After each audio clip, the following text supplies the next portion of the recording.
अस्सलामु अलैकुम रहमतुल्लाहि व बरकातुहू। दोस्तों, उम्मीद करता हूँ आप लोग खैरियत से होंगे। इस धरती पर कुछ लोग ऐसे हैं जो ये कहते हैं कि ये निज़ाम धरती का ख़ुद ब खुद चल रहा है, इसको कोई चलाने वाला बनाने वाला कोई भी नहीं है, यानी कि अल्लाह ताला की ज़ात का इनकार करते हैं। तो इसी तरह आज की वीडियो में आप देखेंगे एक इंडियन एक्टर है, वो भी इसी बात को कह रहा है। तो नाज़रीन, आइए इसकी वीडियो देखिए और इसके बाद आप सुनेंगे डॉक्टर जाकिर नाइक साहब से। वो आपको तमाम मज़ाहिब की किताबों से हवाला देकर बताएंगे कि हाँ, अल्लाह की ज़ात है। तो आपसे गुजारिश है वीडियो में हमारे साथ आखिर तक रहिएगा। आजकल इंटरनेट पर एक स्पिरिचुअलिटी की ट्रेंड चल रही है। आपकी क्या है स्पिरिचुअल साइड? आप प्रेयर करते हो? बिल्कुल नहीं। कुछ नहीं? भगवान को मानते हो?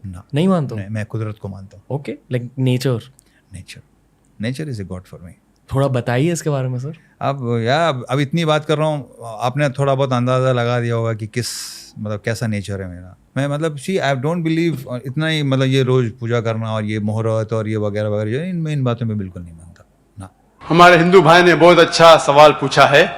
उसने कहा कि खुदा ने इंसान को बनाया है ताकि वो खुदा की इबादत कर सके।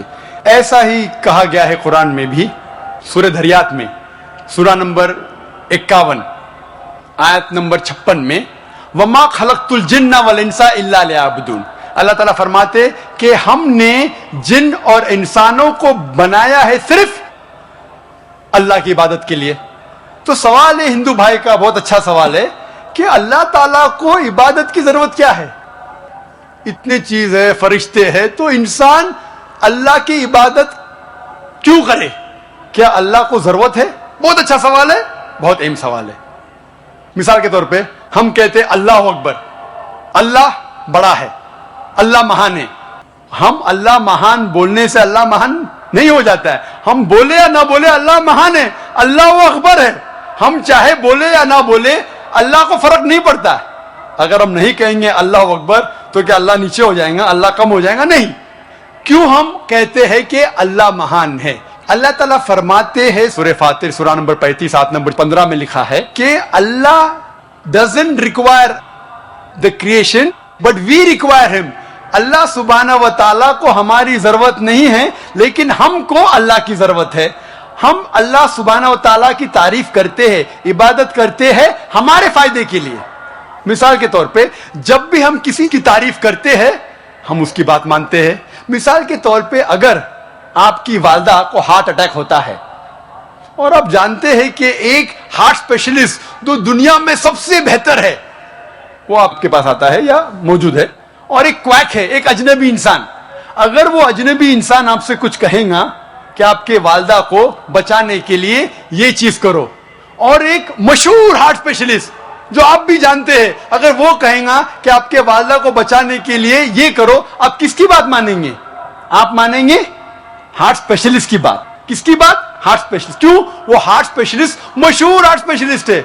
इसी तरीके से हम जब अल्लाह की इबादत करते हैं, हम मुसलमान, हम अल्लाह की तारीफ करते, अल्हम्दुलिल्लाहि रब्बिल आलमीन अर्रहमानिर रहीम मालिक यौमिद्दीन, सब तारीफ करते हैं अल्लाह की। जब हम तारीफ करते हैं कि वो हाकिम है, वो रहमत वाला है, वो सबसे बड़ा है, सबसे ज्यादा जानने वाला है, तो अल्लाह को तो फर्क नहीं पड़ता है। लेकिन हम जब उनकी तारीफ करते हैं उस अल्लाह की, तो अल्लाह जो अपनी किताब कुरान मजीद में हिदायत दे रहा है, हम उसके ऊपर अमल करते हैं। हम जब उसकी तारीफ करते हैं तो जाहिर है कि उसकी हिदायत के ऊपर भी अमल करेंगे। तो हम तारीफ कर रहे हैं हमारी भलाई के लिए, हम उसकी इबादत कर रहे हैं हमारी भलाई के लिए। अल्लाह को फर्क नहीं पड़ता, अल्लाह को हमारी जरूरत नहीं है, हमें अल्लाह की जरूरत है। तो हम जब तारीफ करते हैं, हमें पता चलता है कुरान में अल्लाह कहते हैं शराब मत पियो, तो हम शराब पीना छोड़ देते। फायदा किसका होता है? अल्लाह का फायदा होता है हमारा। हम बीमारी से बचते, सिरोसिस ऑफ लिवर से बचते, कैंसर ऑफ इसोफेगस से बचते, कैंसर ऑफ लिवर से बचते। मैं सैकड़ों बीमारी के नाम ले सकता हूं डॉक्टर होने के लायक, अगर आप शराब नहीं पीते। अल्लाह ताला कहता है कि जुआ मत खेलो, फायदा किसका है? हमारा, अल्लाह का थोड़ी। तो हम अल्लाह की इबादत करते हैं हमारे फायदे के लिए, ताकि हम आखिरत में सफलता पाए। अल्लाह ताला कहते हैं सूरह मुल्क में सूरा नंबर 67 आयत नंबर 2 में, अल्लज़ी खलक़ल मौत वल हयाता, अल्लाह ने मौत और जिंदगी बनाई ताकि वो ये जान ले कि हम में से कौन अच्छा है और हम इस इम्तिहान में सफलता पा सके। तो हम अल्लाह की इबादत करते हमारे फायदे के लिए, अल्लाह को कोई फर्क नहीं होता। आपने बहुत अहम सवाल किया और एक बेहतरीन सवाल किया, और इस सवाल के जरिए कुछ लोगों के दिमाग में जो गलत फहमी वो भी इंशाल्लाह दूर हो जाएंगी, और आपके साथ जो गलत फहमी वो भी इंशाल्लाह दूर हो जाएंगी। आपने बिल्कुल सही फरमाया कि हिंदू धर्म ने हिंदू ये समझते हैं कि जब पत्थर को पूछते हैं तो एनर्जी, आपने साइंस के बारे में कहा एनर्जी है आपके इसमें, एनर्जी मेरे इसमें, मैं एनर्जी के बारे में बिल्कुल मुझे कोई इख्तिलाफ नहीं है, एनर्जी है। लेकिन ये कहना कि ये एनर्जी अल्लाह है, ये एनर्जी खुदा है, ना कुरान में लिखा है ना वेद में लिखा है। पॉइंट नंबर 1, ये आपकी गलत फहमी है कि ये एनर्जी खुदा है। कुरान में लिखा है कि उसके जैसा कोई नहीं है, there is nothing like it, वलम यकुल लहू कुफुवन अहद, उसके जैसा कोई नहीं है। यही चीज बाइबल में लिखा है, there is nothing like unto it in the heavens above, in the earth beneath, in the water beneath the earth. भगवान के जैसा मुमकिन ही नहीं कोई भी चीज, आसमान में हो, धरती पे हो, जमीन पे हो, ना कंकर, ना पत्थर, ना मूर्ति। वो ही लिखा है वेद में, न तस्य प्रतिमा अस्ति, उस भगवान का कोई अक्स नहीं, कोई पेंटिंग नहीं, कोई फोटोग्राफ नहीं, कोई मूर्ति नहीं।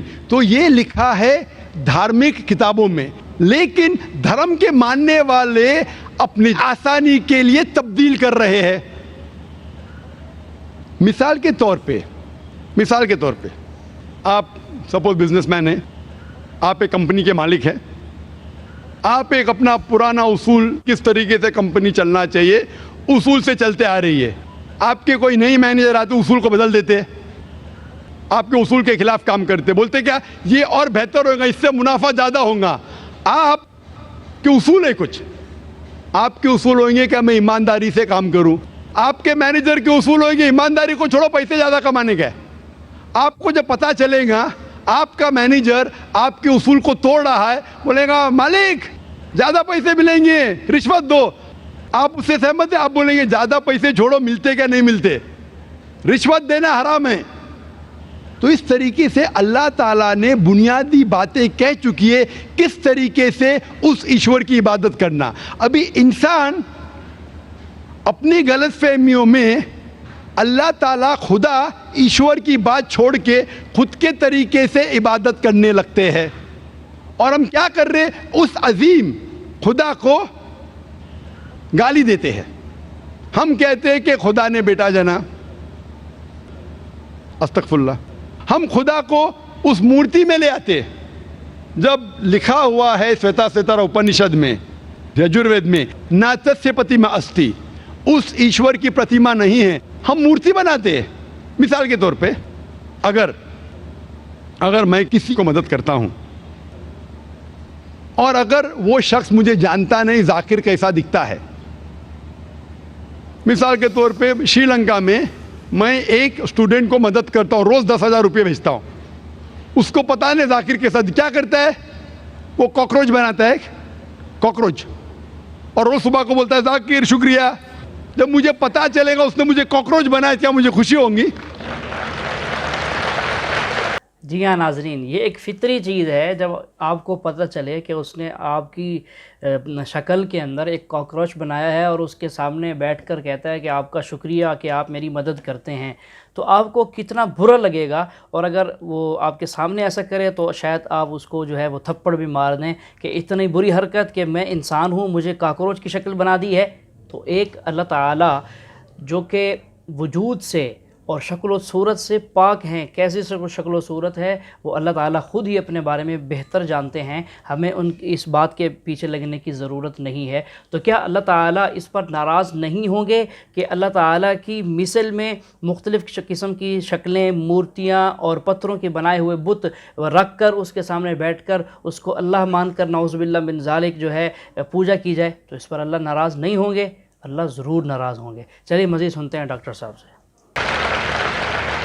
भले वो मुझे कुछ खाली दिल में कहता था जाकिर शुक्रिया, काफ़ी है, शुक्रिया नहीं भी कहता था चल जाता था, लेकिन मुझे कॉकरोच बनाया, इंसान से कॉकरोच बनाया। मुझे फर्क पड़े ना पड़े, वो तो बेवकूफ़ बन रहे ना। कैसा बेवकूफ़ इंसान है। मुझे भले फर्क ना पड़ा, मैं दयालु, जान देना मुझे कॉकरोच में क्या फ़र्क पड़ा, मैं बोलूँगा क्या बेवकूफ़ इंसान है, क्या बेवकूफ़ इंसान है कि कॉकरोच के सामने झुक रहा है। तो इसी तरीके से खुदा ने हर मजहबी किताब में दिखाया हुआ है किस तरीके से उसकी इबादत करें, किस तरीके से उसकी बात माने। हम आते हैं और अपने तरीके से सोचने लगते हैं एनर्जी इज गॉड। कहाँ नहीं लिखा एनर्जी इज गॉड?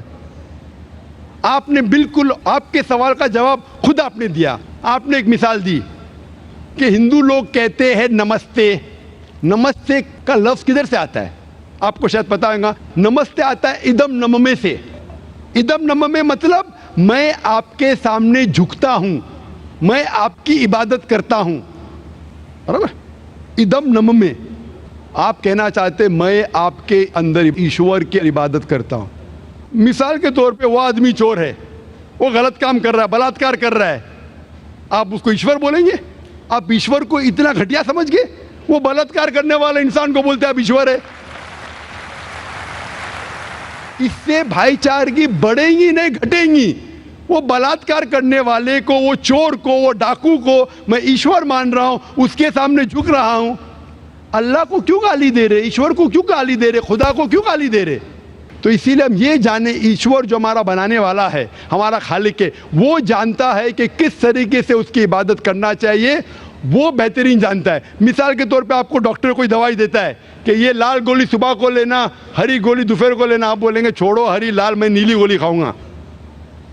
अरे वो डॉक्टर है, वो जानता है।